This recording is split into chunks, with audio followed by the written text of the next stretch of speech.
नमस्कार सभी सुनने और जानने वालों, प्रिय विद्यार्थियों, अर्थशास्त्रियों और समस्त स्वजनों। इन दिनों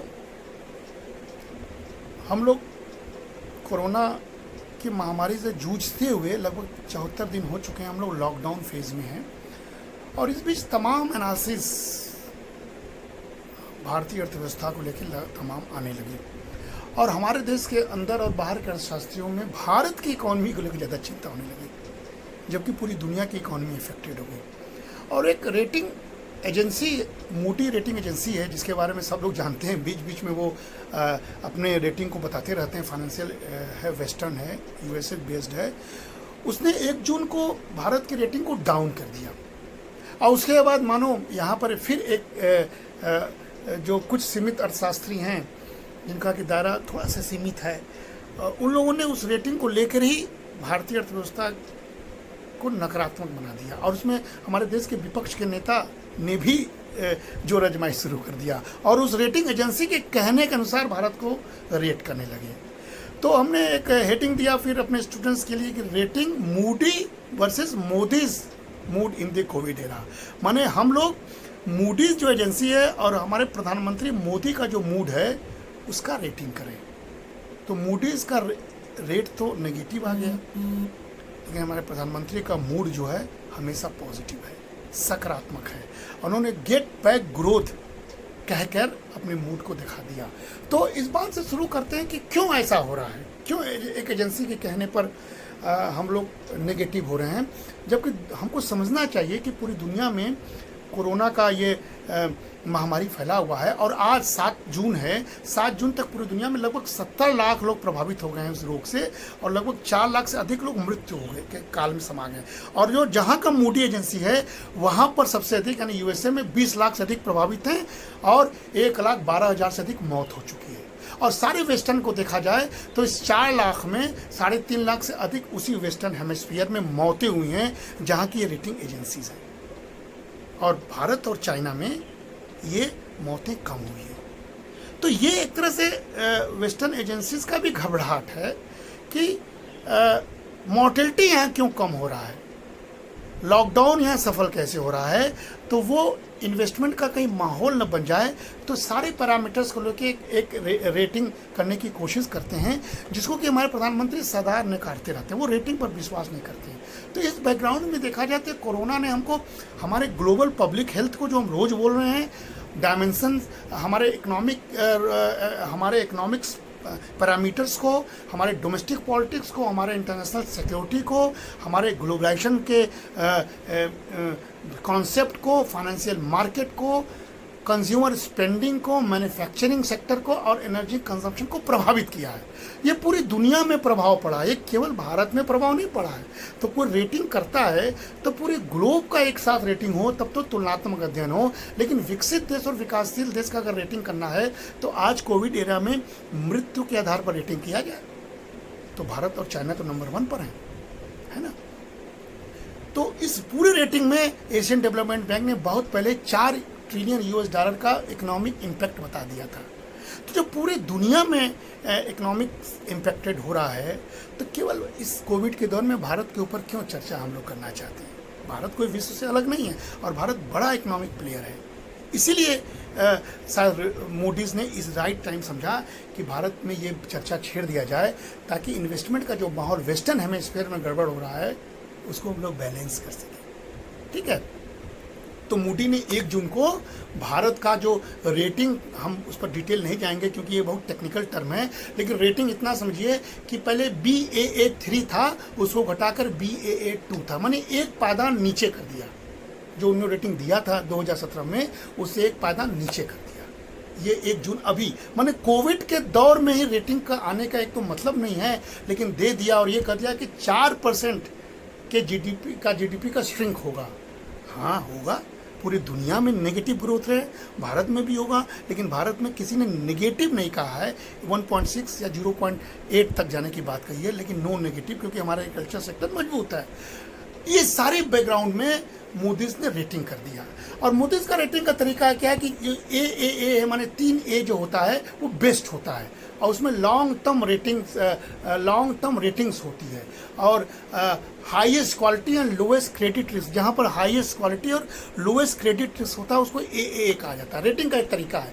और फिर AA1, फिर AA2, उसी A में बांटा गया है। ये सब लोग हाई क्वालिटी और वेरी लो क्रेडिट रिस्क पर हैं, माने ऐसे कंट्री जहाँ सुरक्षित है निवेश करना, ये मोटी का। उसके बाद फिर A1, A2, A3 आता है जो अपर मीडियम का लेवल है, अब वो प्राइम 1, प्राइम 2 है। फिर आता है BAA2 और BAA3। BA2 में और BA3 में क्या आता है कि मीडियम ग्रेडेड है। तो उसी मीडियम ग्रेडेड में पहले भारत था, आज डाउनग्रेडेड के बाद भी उसी मीडियम ग्रेडेड है, यानी B2 से B3 हो गया, और हम प्राइम 2 से प्राइम 3 में खिसक गए हैं, जिसमें कि हमको थोड़ा यहाँ पर इन्वेस्टमेंट करने के लिए रिस्क हो सकता है। ये मूडीज का कहना है, क्योंकि उनका एक पैटर्न है रेटिंग करने का। तो कोई एक पैटर्न इन्वेस्टमेंट के थ्रू, फाइनेंशियल मार्केट के थ्रू किसी देश का रेटिंग करने से पूरे देश की इकोनॉमी श्रिंक हो जाएगी, ये सहसा विश्वास नहीं करना चाहिए। एज इकोनॉमिस्ट हम यही आपको सलाह दे रहे हैं जनरल पब्लिक के लिए कि रेटिंग पर बहुत विश्वास नहीं किया जाए। इसलिए हम मूडीज और मोदी का रेटिंग कर रहे हैं कि क्या ग्लोबल इस पैंडेमिक एरा में किसी देश के रेटिंग को डाउनग्रेड करने का इस समय सही निर्णय है। इस समय तो पूरा ग्लोब मेल्ट डाउन पर है, तो पूरी दुनिया को आपके हिसाब से आपको बात करनी चाहिए। केवल इंडिया स्पेसिफिक बात करने के पीछे कोई हो सकता है कि छुपा हुआ मंशा भी हो सकता है। इसलिए ये और इसके पहले 2-3 एक स्टैंडर्ड और पुअर, जिसको S&P और एक फिच है, ये भी 2 रेटिंग एजेंसीज हैं। यही 3 रेटिंग एजेंसी जनरली पूरी दुनिया में छाए रहते हैं, लेकिन ये दोनों एजेंसीज ने एक ऑप्टिमम रेटिंग भारत के लिए किया है। इसका मतलब ये होता है कि जो रेटिंग जो डाउन किया, इसका मतलब ये होता है, जो बहुत सारे लोग बता भी रहे हैं उसको मानिए, मतलब तो ये होता है कि weak implementation of economic reforms in 2017 से भारत ने आर्थिक सुधार को धीमी गति से किया है, और उनका इकोनॉमिक ग्रोथ धीमा रहा, और सेंट्रल और स्टेट का जो फिजिकल पोजीशन है वो वीक हो गया, और भारत के फाइनेंशियल सेक्टर में वित्तीय बाजार तनावग्रस्त रहा, यानी स्ट्रेस्ड हो गया। तो ठीक है, इसकी वजह से मैं डाउन कर रहा हूँ। तो इसके कई कारण हैं, और इसमें सबसे बड़ा कारण इस समय कोविड हो गया है। इस दौर में रेटिंग का कोई मतलब नहीं है, इसलिए मैं बार बार कह रहा हूँ कि ये मोदी ने रेटिंग किया था। और हम क्यों मोदी वर्सेस मोदी कर रहे हैं कि मोदी ने तो एक स्पेसिफिक पैरामीटर से देश को डाउनग्रेड करके एक माहौल बनाया कि हमारी इकॉनमी बहुत ख़राब है दुनिया में, जिसमें कि विपक्ष के नेता और कुछ इकोनॉमिस्ट बोलना शुरू कर रहे हैं। लेकिन ऐसा नहीं है, क्योंकि हमारे प्रधानमंत्री मोदी का क्या मूड है।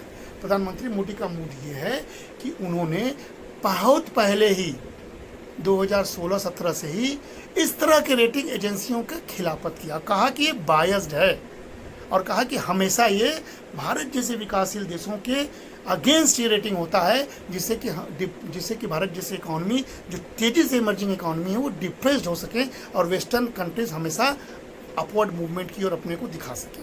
इसलिए उन्होंने विरोध किया था। ब्रिक में एक सम्मेलन में तो उन्होंने कहा था सबसे कि हमको इसके पैरेलल में ब्रिक रेटिंग एजेंसी बनाना चाहिए, क्योंकि we are emerging economy, developing economies है, हमारी रेटिंग वेस्टर्न की रेटिंग के बराबर नहीं होना चाहिए, ताकि गलत परसेप्शन ना जाए। ये प्रधानमंत्री ने बहुत पहले कहा, इसलिए वर्सेस की हम बात कर रहे हैं, और ये सबको नोन है। इसीलिए बहुत बार दबाव में मोदी के इस व्यूज़ ने, जब एक बार चाइना का भी रेटिंग हटा दिया था मोदी ने 2017 में, तो चाइना भी मोदी के खिलाफ बोलने लगा, मूडीज़ एजेंसी के खिलाफ। तब मूडीज़ ने 2017 में भारत के ग्रेडिंग को बढ़ा दिया था। 13 साल बाद, लंबे 13 साल अंतराल के बाद, जो United state based Moody's rating agency है, उसने इंडिया को BAA2 दिया, और इसको पॉजिटिव से स्टेबल इकॉनमी करार दिया। तो कहीं ना कहीं से सारी चीज़ों को आप ध्यान दीजिए कि राजीव गांधी जब प्राइम मिनिस्टर थे उस समय हाईएस्ट मूडी ने रेटिंग एजेंसी दे दिया था।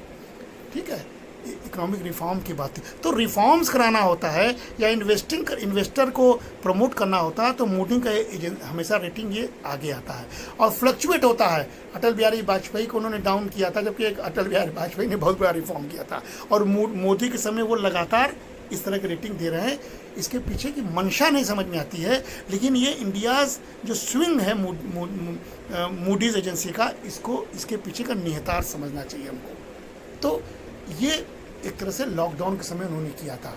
इसका इम्प्लीकेशन ये होता है कि दुनिया में ये इमेज जाए कि यहाँ भारत रिस्क की कैटेगरी में है, और विद इन डोमेस्टिक पॉलिटिक्स ये मैसेज जाए कि भारत की इकोनॉमी कोलैप्स कर गई है। इस दोनों फ्रंट में नेतृत्व को लड़ना होता है, इसलिए नेतृत्व इस तरह के रेटिंग एजेंसीज को नकारती है। ठीक है, तो इस सारी बातें अगर देखा जाए, इस पर हम लोग बात किया जाए, तो बहुत सारे दुनिया में और भी एजेंसी, जैसे फाइनेंशियल स्टेबिलिटी रिव्यू है, यूरोपियन सेंट्रल बैंक है, ये सारे लोगों ने, इंडिया नहीं, दुनिया के अन्य देशों के इकोनॉमी को लेकर चिंता व्यक्त की थी और उनको ज़्यादा खतरनाक पाया था। इवन यूरोपियन यूनियन के मेंबर्स ने भी, जर्मनी, फ्रांस वगैरह एग्री किए थे कि हमारी इकोनॉमी ज़्यादा डिप्रेस्ड हो रही है, इसलिए वो लोग मिलकर अपने में फाइनेंशियल प्रावधान करके, मदद करके अपनी इकोनॉमी को बूस्ट करने की कोशिश की। तो दुनिया सारी काम कर रही है, और भारत के लिए कोई एक एजेंसी ये कहता है कि डाउनग्रेड कर देंगे और भारत अपना काम ना करे, तो ये कहीं ना कहीं से ऑब्स्टिकल या हर्डल हो सकता है। ओके, तो ये सारे की सारी चीज़ों को आपको समझना चाहिए, और डिफरेंस ऑफ ओपिनियंस है, क्योंकि कई लोग कह रहे हैं कि यूनाइटेड स्टेट्स में पर्सनल इनकम्स कम होंगे, कंज्यूमर स्पेंडिंग कम होंगे, और जापान में रिसेशन का दौर आएगा। जापान में इंडस्ट्रियल प्रोडक्शन 9.1% ड्रॉप्ड हो गया है, वहाँ पर अनएम्प्लॉयमेंट सबसे अधिक बढ़ा हुआ है, रियल सेल्स में 9.6% स्लो डाउन हो गया है, और अनप्रेसिडेंटेड फिजिकल स्टिमुलस देने के बावजूद, सबसे अधिक स्टिमुलस पैकेज जापान ने 21% जीडीपी का दिया था, उसके बावजूद 2.6% अनएम्प्लॉयमेंट अप्रैल में दिखाई दिया था। तो ये सारे के सारे दुनिया के शक्तिशाली देशों की स्थिति है, जिसके बारे में हमारे देश को जानना चाहिए कि पूरी दुनिया के परिप्रेक्ष्य में भारत को देखा जाए, तब भारत की इकॉनमी आपको मजबूत दिखाई पड़ेगी। ठीक है, तो ये सारी, और एक और एजेंसी है जो डिलॉयट ग्लोबल इकोनॉमिस्ट नेटवर्क है, जिसमें कि बहुत बड़े डाइवर्स इकोनॉमिस्ट और रिसर्चर्स के ग्रुप हैं। उन्होंने तमाम एविडेंस दे के कहा कि भारत में नहीं, पूरी दुनिया में इकोनॉमी स्लो डाउन होगी, भारत इसका अपॉर्चुनिटी, इसका लाभ उठा सकता है। ये उसका रिपोर्ट है। तो ये, और भारत क्यों उठा सकता है? क्योंकि कहा गया कि ग्लोबल इकोनॉमी में जो कोविड-19 के दौर में स्ट्रक्चरल चेंज का दौर शुरू हो सकता है। अब भारत ने देखिए वो शुरू कर दिया है। और यही नहीं, कोविड-19 एक एक्सेलरेट करेगा डिजिटल एडॉप्टेशन एंड कंजम्पशन को, भारत ने वो शुरू कर दिया है। और आर्टिफिशियल इंटेलिजेंस को बूस्ट मिलेगा, भारत ने इसको बता दिया। यूज़ ऑफ बिग डाटा को बूस्ट मिलेगा, भारत ने इसको दिखा दिया। और एक नया ट्रेंड होगा, कंज्यूमर बिहेवियर का नया ट्रेंड होगा, जॉब का नया ट्रेंड होगा। तो रेटिंग से कुछ नहीं होता है। इस तरह की एजेंसी, जो एक्सपर्ट एजेंसी होते हैं, वो ऑप्टिमिस्ट हैं और भारत को सबसे बड़ा मार्केट मान रहे हैं इस सारी चीज़ों का। इसलिए फ्यूचरिस्टिक जो व्यू है वो यही है कि हम आने वाले समय में इस कोविड-19 की एरा में लाभ उठा सकते हैं, अवसर का लाभ उठा सकते हैं। इसलिए मूडीज़ जैसे रेटिंग एजेंसी पर ध्यान न देते हुए हमको अपने इंटरनल इकोनॉमिक्स, इंटरनल पॉलिसीज, आत्मनिर्भरता पैकेज को, बारीकियों को ध्यान रख के ट्रस्ट करना चाहिए अपने नेतृत्व पर, अपने फाइनेंस मिनिस्टर पर। ओके, इसलिए ये अनवांटेड है कि कोविड के दौर में पूरी दुनिया में विपदा है। हमने कहा कि पूरी दुनिया में मौत ज़्यादा हो रही है, भारत ने मौत को बचा लिया। उस बीच में आप मूडीज़ जैसा एजेंसी ने क्यों हमारी इकॉनमी पर बात करनी, जबकि हमने कहा कि हमने पहले जान बचाया है, अब हम जान बचाएंगे। तो ये एक प्रश्न चिन्ह उठता है जिसको कि हमको बात करना है, और इसलिए हमको रिस्पॉन्ड करना चाहिए। We have to respond. That's why I am saying that we have to rate up our prime minister Modi's mood. ठीक है, तो हम, जैसे जेएम किन्स ने कहा था बहुत पहले, जेएम किन्स कहता था कि politician will do the right thing but only after exploring all other possibility. जो मजे हुए राजनीतिज्ञ होते हैं वो सही काम करते हैं, लेकिन सारे दुनिया को, अपॉर्चुनिटी को एक्सप्लोर करने के बाद वही काम प्रधानमंत्री ने किया है। पूरी दुनिया के रेटिंग को देख लिया, पूरी दुनिया के मॉर्टेलिटी को देख लिया, पूरी दुनिया के इकोनॉमिक मेल्टडाउन को देखने के बाद वो 20 लाख 21 लाख करोड़ का पैकेज लेके आते हैं और अपने कॉर्पोरेट में दम भरते हैं और कहते हैं let us move in a V shape economy. तो हमारा टॉप प्रायोरिटी मोदी ने कहा कि we should be to get back our growth. इसलिए हम मोदी वर्सेस मोदीज की बात करते हैं, इसलिए हमको अपना रोड मैप अपना तैयार करना होगा। और जो फेवरेबल फैक्टर्स है, हमको सोचना चाहिए कि हमारे पास अभी भी 490 बिलियन यूएस डॉलर का रिजर्व है, और हमारा इन्फ्लेशन कंट्रोल में है, और हमारा जो है जिसको कहते हैं ना कि मार्केट रेजिलियंट है, डिप्रेस नहीं है अभी भी। हमारे पास एक करिश्मेटिक लीडर है, ट्रस्टवर्दी लीडर है, जो कि बोर्ड रिफॉर्म कोविड के इस दौर में भी करके दिखाता है। पैकेज में आपको मैंने बताया था कि बोर्ड रिफॉर्म है, इसलिए रिफॉर्म हमको करना होगा, और हमको हमारे अंदर ग्रेट पोटेंशियल बरकरार है, ये हमको सोचना होगा। इसलिए जो मूडीज़ का रेटिंग एजेंसी है, जिसने कि हमको BA2 से BA3 पर दिया है, उसमें हमारे विपक्ष के नेता को जरूर ये कहने को के लिए एक हथियार दे दिया कि हमारा देश स्टेप अबव जंक है, हमारी इकोनॉमिक्स कोलैप्स होने जा रही है। और कुछ इकोनॉमिस्ट भी इस पर बहस करने लगे, लेकिन इस सब से परे देश का प्रधानमंत्री इकोनॉमी को रिवाइवल के मूड में आता है, तो हमको ये सारी बातों को सोचनी पड़ेगी, और इसलिए 21 ट्रिलियन यूएस डॉलर को इस रूप में देखना होगा। ठीक है। सो वो अरविंद सुब्रमण्यम जिन्होंने उस समय मूडीज़ का आलोचना किया था, आज वही अरविंद सुब्रमण्यम मूडीज़ के बात को सही कह रहे हैं। ओके, तो हमको अपने इकोनॉमिक्स पैकेज को ध्यान देना चाहिए, अपने अर्थव्यवस्था को के रियलिटी को समझना चाहिए, पूरी दुनिया में की इकोनॉमी को समझते हुए भारत की इकोनॉमी की भी तुलना करनी चाहिए। इसलिए जितना भी मूडी एस्टिमेट करे, उसके अलावा वर्ल्ड बैंक ने भी एस्टिमेट किया था 2 अप्रैल 2020 में, उसने पूरी दुनिया का एस्टिमेशन दिया था, CIA ने भी एस्टिमेट किया था, IMF ने भी एस्टिमेट किया था, G20 ने भी एस्टिमेट किया था। ये सारे एस्टिमेट को देखिए तो दिखा रहा है कि पूरी दुनिया में इम्पैक्टेड हुआ है, भारत भी उसका एक पार्ट है। इसलिए भारत को अलग थलग करके कोई एक रेटिंग एजेंसी कोई बात करता है तो हमको सतर्क होना चाहिए। ठीक है, तो ये सारे के सारे चीज़ हमको बात करना चाहिए कि हमको फिर से, जो हमने कहा था कि मोदी ने कभी भी इकोनॉमिक्स के सारे शेप्स पर बहस नहीं किया था, और उनका काम था कि हम विक्ट्री शेप पर जाएंगे, यानी V शेप इकोनॉमी पर जाएंगे। हम बार बार कर रहे हैं। इसलिए जो इकोनॉमी की रिकवरी होती है, उसमें हमारे पूर्व RBI के जो गवर्नर रहे हैं D सुब्बा राव साहब, उन्होंने भी कहा है कि इंडिया को V शेप रिकवरी की ओर बढ़ना चाहिए। तो तमाम देश के लोगों ने या तमाम हमारे इकोनॉमिस्टों ने इसको माना है, और ग्लोबल इकोनॉमिक इम्पैक्ट को और कोविड इकोनॉमिक इम्पैक्ट को ग्लोबल इम्पैक्ट के रूप में देखते हुए इंडिया को देखने की नसीहत दी है।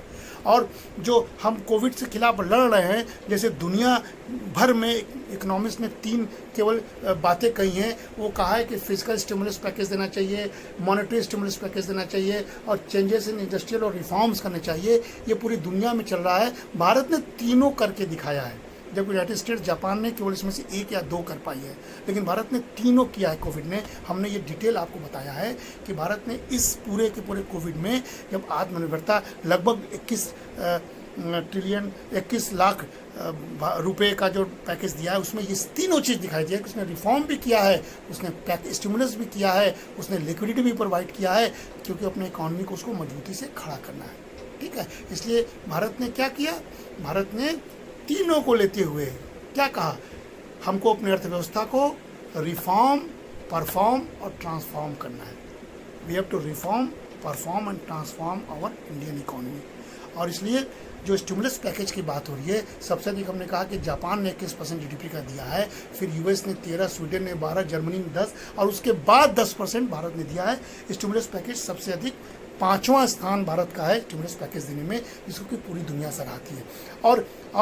और एजेंसी जो भी कहे, हम बोल्ड डिसीजन ले रहे हैं। और हमने जो 21 लाख करोड़ रुपए का जो पैकेज दिया, उसमें हमने बार बार कहा कि हमने 4 years land level equity loss के रिफॉर्म्स करने की बात कही, 5 pillars economy, infrastructure, system, demography और डिमांड के परफॉर्म करने की बात की। और ट्रांसफॉर्म करने के लिए हम लोग क्या कहा कि हम लोग वोकल फॉर लोकल होंगे, इंडिजिनियस इकोनॉमी को मजबूत करेंगे, लोकल मैन्युफैक्चरिंग को बढ़ाएंगे, और हम लोग इंपोर्ट पर ज़्यादा कम डिपेंडेंट होंगे, एक्सपोर्ट ओरिएंटेड होने की कोशिश करेंगे, और MSMEs और कॉटेज इंडस्ट्रीज़ के हाथ में ज़्यादा पैसा देंगे, ज़्यादा स्ट्रेंथन करेंगे। इसीलिए MSMEs के डेफिनेशन को बदला गया, उनको स्कोप के दायरा को बढ़ाया गया है, उनको ग्लोबल कंपटीशन से दूर रखा गया है, और इकोनॉमिक्स को स्केल से हटा के स्कोप की ओर ले जाया गया। तो तो ये इकोनॉमिक्स में बहुत बड़ा क्रांतिकारी परिवर्तन करके प्रधानमंत्री मोदी ने मूडीज के रेटिंग को चैलेंज करते हुए पोस्ट कोविड एनालिसिस को अपॉर्चुनिटी के रूप में बदलने की कोशिश की और कहा कि we will take it as a opportunity, और अपने पूरे इंडियन इंडस्ट्रीज़ के सामने कहा कि हम अब एक्सपोर्ट कर सकते हैं, हम चाइना के विकल्प बन सकते हैं, हमारा विज़न जो है आत्मनिर्भर का होना चाहिए, हम लोकल इकोनॉमिक्स को बढ़ा सकते हैं, मेक इन इंडिया को स्ट्रेंथन करते हैं, प्लान फॉर द बेस्ट कर सकते हैं, हमारी स्ट्रेटजी इन्वेस्टमेंट होना चाहिए रूरल डेवलपमेंट की ओर, और इसको अचीव हमको करना ही होगा। हमको अपने युवाओं पर विश्वास करना होगा, अपने टैलेंट पर, अपने स्टार्टअप पर विश्वास करना होगा, पीपीपी मॉडल को स्ट्रेंथन करना होगा, ट्रेडिशनल नॉलेज को स्ट्रेंथन करना होगा, नई टेक्नोलॉजी को अडॉप्ट करना होगा और रूरल आर्टिसन और स्किल इन्हांसमेंट करना होगा। ये सारी बात करते हुए हमको इस अवसर को तलाशना है कि कैसे हम बिग रूरल मार्केट को एक्सप्लोर करें, कैसे विलेज टूरिज्म सर्विसेज को एक्सप्लोर करें, कैसे rural economy and social transformation करें। ये सारी बातें हम वोकल टू लोकल के जरिए कह सकते हैं। और निश्चित रूप से जो रोड अहेड है हमारा, जो प्रधानमंत्री ने रोड शब्द कहा था, रास्ता, वो है रिस्पॉन्सिबिलिटी, ओनरशिप, अकाउंटेबिलिटी और डिसिप्लिन के सहारे हम लोग इस मूडी रेटिंग एजेंसी को चैलेंज कर सकते हैं। क्योंकि गेटिंग ग्रोथ बैक, उन्होंने कहा सीआईए को कि हमको वापस पाना है, आप अपॉर्चुनिटीज वेटिंग फॉर यू। और उन्होंने सीआईए कहा है कि आप जो है चैंपियंस ऑफ इंडियाज इंस्पिरेशन हैं, ये नया टर्म्स कॉइन किया है। और इस तरह उसने आत्मनिर्भर भारत को आगे करके मूडीज की रेटिंग एजेंसीज को नकारते हुए ज़्यादा अच्छी बात की।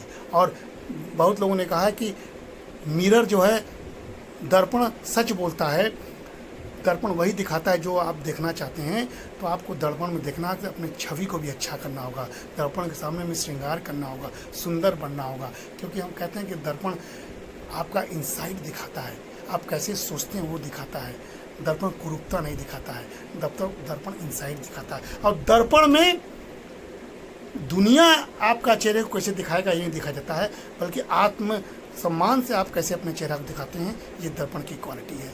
इस दृष्टि से हमको आत्मसशक्त बनना होगा, आत्मनिर्भर बनना होगा और देश के नेतृत्व का साथ देना होगा।